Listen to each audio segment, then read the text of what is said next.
What up guys, Chef Tuck here for another Tuck Talks. And today is our final recap of Next Level Chef.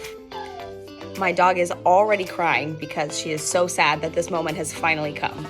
But basically today we're gonna go through the finale episode of Next Level Chef and talk our way through it. So the finale episode starts off with the three mentors telling Chris, Pilar, and myself, our top 3 finale finalists, that this is going to be a 3-course tasting menu to be executed in 90 minutes, and we get to allot whatever time to ourselves that we think we need. So my game plan personally is to allow 20 minutes for an appetizer, 30 minutes for my fish course, 40 minutes for my main entree. All 3 must include a protein, and basically you just have free range, right? The platform's still 30-second grab, and we each cook at the same level and move our way up. So we all start with apps in the basement, fish in the middle, mains at the top. And so first course is appetizers, and we have the mentor Richard Blaze to mentor this basement level challenge here where we're doing appetizers. So the light turns green on the platform, we bust out of there, and I see mussels.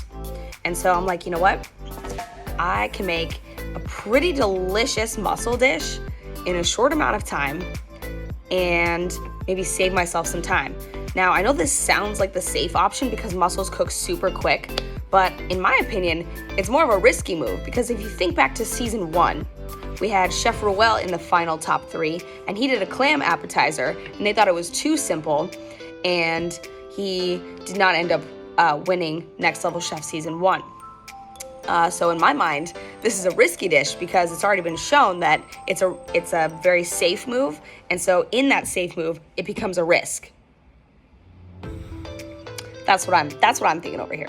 So that was my plan. I was like, you know what? Because it's so safe, it is risky.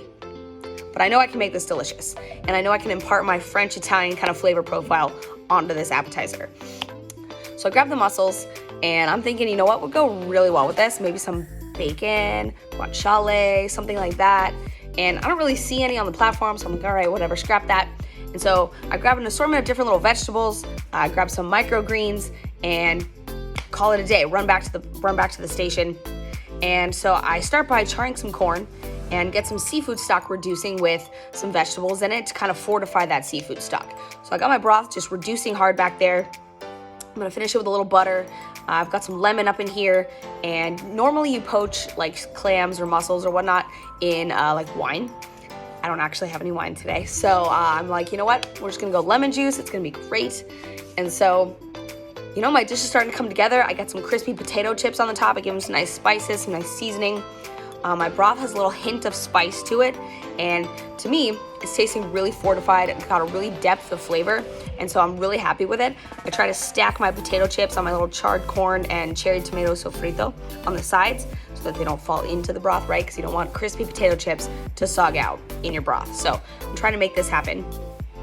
And I'll run over to the platform and pop it down. Safe. Meanwhile, while I'm over in Mussel Land on the side, Chef Chris has grabbed a duck breast. Now, I don't normally think of duck breast as an appetizer, but duck breast is delicious. It's just really hard to cook in a short amount of time, and you want to spend a short amount of time on your appetizer round. So I'm hoping he can pull that off over there. Meanwhile, on the other side, Pilar's got some beautiful soft shell crab. She's doing these little bao buns, pickles, got some nice sauce up in there. So that's looking super fire. And Pilar gets to the platform first. I'm shortly behind Pilar. Chris comes in third. No problem. We go to judging, and the mentors say that my broth is delicious and that the mussels are well cooked, that it is a safe move, but, you know, delicious. And Chris's dish was delicious also. The duck was properly cooked for the most part, except a little bit pink on one of the slices. And Pilar's dish was excellent as well. And so, you know what? At this point, it really seems like it's all tied up. Nobody's a clear front runner, and we are far gone past the days where it's like, oh, I hope somebody else screws up more than I do at this point, right? Everybody's gonna put out a banging dish. Hopefully yours is better.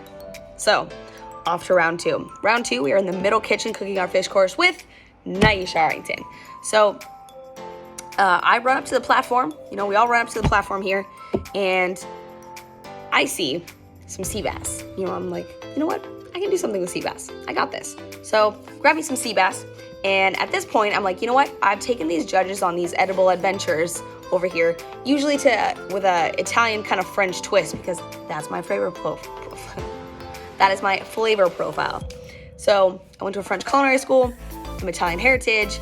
That's just my flavor profile. You get French, you get Italian, you get a little mix of both. So I'm like, you know what? You know where I haven't taken them? I haven't taken them to Asia. And so I really want to, at this point, show that I have range and diversity in the food that I can cook, that I'm not just pigeonholed to Western European cooking, right? I can do lots of different things.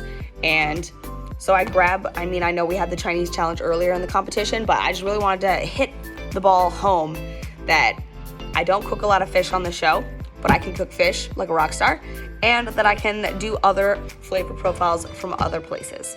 So I grabbed the fish, sea bass, it's gonna be beautiful, get that skin nice and crispy. I grabbed some beets, I grabbed some oranges, I grabbed soy sauce, I grabbed gochujang, going Asian flavors up in here. I got some mushrooms, I got some red peppers, and so I'm like, you know what? This is gonna come together, it's gonna be awesome, right? No problem. So I start off with getting my sauces together, getting my veg going, and at one point, I realized that one of these sauces that I made, because I was going to do two sauces, one of the sauces that I made was not actually coming together. So I was going to do a fluid gel, and I stirred in my, agar by weight. It's not thickening. What? So I add a tiny bit more. I'm like, it's not thickening. So I add a bunch more, and I leave. Then I come back, and of course, it's like way too thick now. And I'm like, shit. So we got to scrap the sauce, right? Naisha even calls me out. She's like, what's going on over there? I'm like, nothing to see here. So I'm like, oh man, that's not good.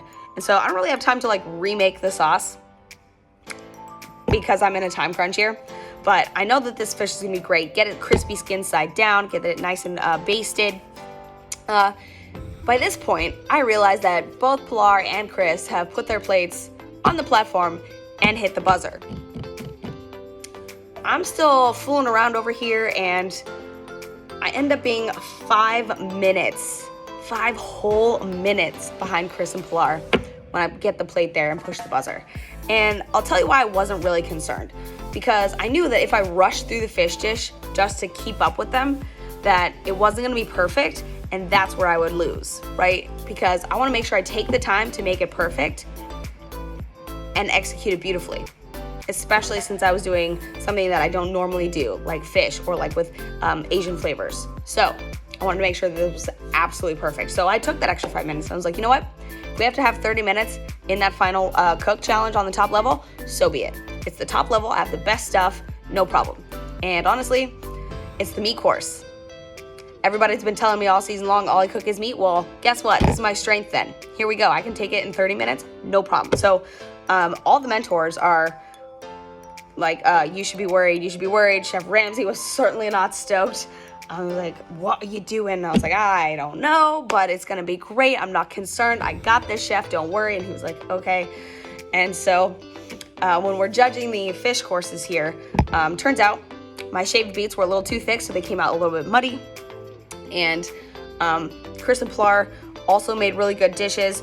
Very little feedback coming back here, right? I mean, they are nitpicking our dishes apart, and they even say at the conclusion of that second round judging that there's no clear front runner. It's anybody's game. And so we're heading into the final cook challenge where it's anybody's game on the top floor, and I'm 5 minutes behind. 5 minutes behind them. So when the platform turns green, they take off. They're about 8 seconds apart at this point.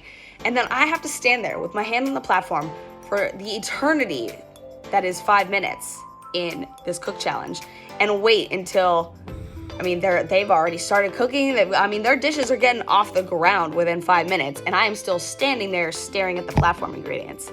And so luckily, that was a good thing. At least I could see the platform, because the last challenge, the platform's not moving.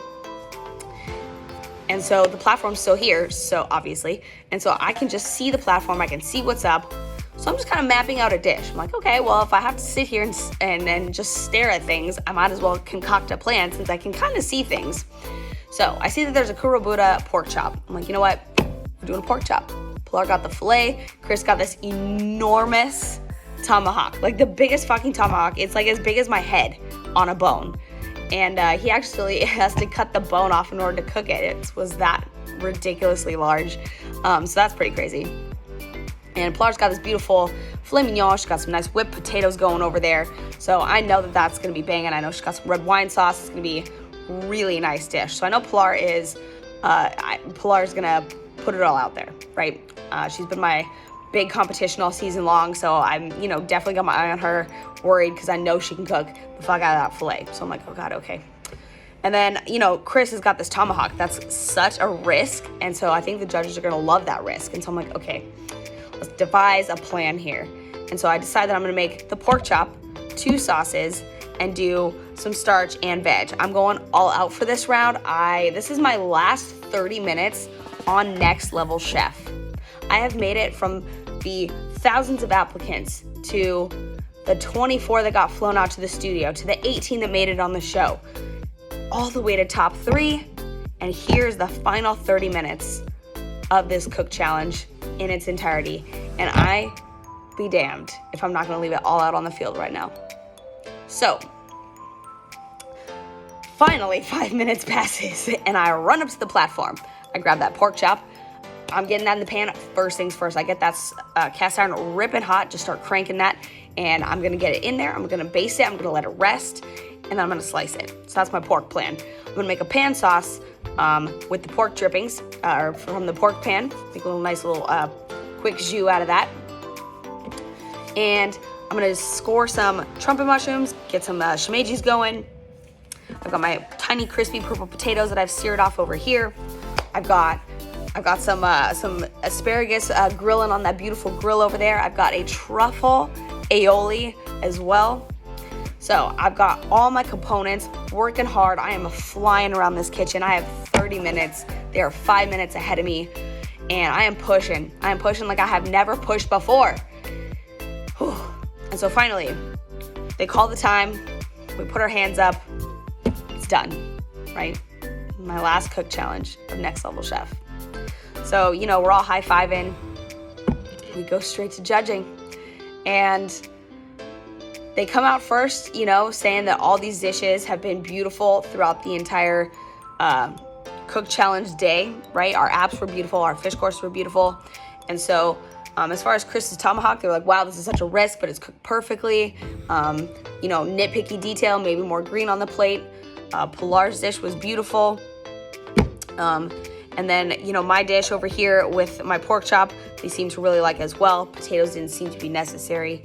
And so, they're like, we have a very hard decision over here. Like, we definitely need a minute. And so we wait for another eternity and they come back and, they just, each of them say something nice about us, that they enjoyed watching our growth and progression across the competition. For myself, it was that, I had that steely, fiery focus since day one. And so each mentor said a little something nice about us, which was great. And it was just really nice to feel appreciated by our mentors because they hand selected us. And, we've been battling it out all season long. And so it was just nice to be like, oh yeah, get recognized, get a little, pat on the head. And so it comes down to the final congratulations moment.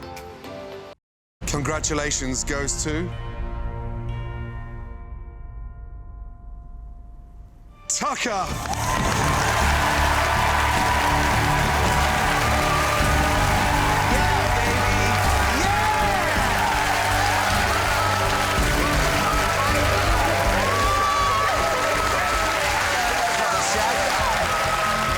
Tucker, what does it mean to you? This means everything to me. I'm not going to disappoint you guys. Going to keep making you proud. I can't wait to work with all 3 of you and just skyrocket my career to the next level. I won. So honestly, it is 2 weeks since the finale, just about 2 weeks since it's aired, and it's been about 7 or 8 months since it was filmed. So I've been sitting on the secret for a very long time. And I know it's already been 2 weeks since the world has found out, but it still feels very surreal. It still feels definitely like a dream, but honestly, I'm so honored to have been chosen as the season 2 next level chef. And I'm just really proud of myself. I hope that I made my family proud, my mentor proud, all the mentors who have gotten me to this moment to be mentored by Chef Ramsay, and a thanks to, my parents for supporting me. And it was amazing to cook alongside an amazing cast of super, super talented people who in the last few months, since this has been airing, have gone on to do some amazing gangster shit. So keep an eye on all of us. We're all gonna go out there and keep doing our foodie thing and beyond. So don't miss out. I definitely have some amazing things in the works as I embark on my mentorship year. So definitely keep your eyes peeled. I'm gonna have some really cool things coming up. There's gonna be pop-ups. There's gonna be, and just a lot of other things. I do private chefing. So if you need a private chef for an event in your life, let me know. So you can send me an email, cheftuckerriccio@gmail.com, and I will take care of your private dinner foodie needs. Follow my Instagram, follow this YouTube series, and follow me along on my next level mentorship adventures in the next coming year. It's gonna be really exciting. Pop-ups everywhere, guys. I'm so excited. So I will see you guys around the internet, and hopefully get out to a space near you and you can try my food in real life. So keep cooking out there, keep supporting Team Ramsay, and hey, thanks for watching Next Level Chef Season 2. The next Tuck Talks, we're going to be getting into some foodie topics. So if you want to let me know in the chat or in the comments what kind of foodie topics you want to get into, I would love to know. So I'll see you on the internet, guys.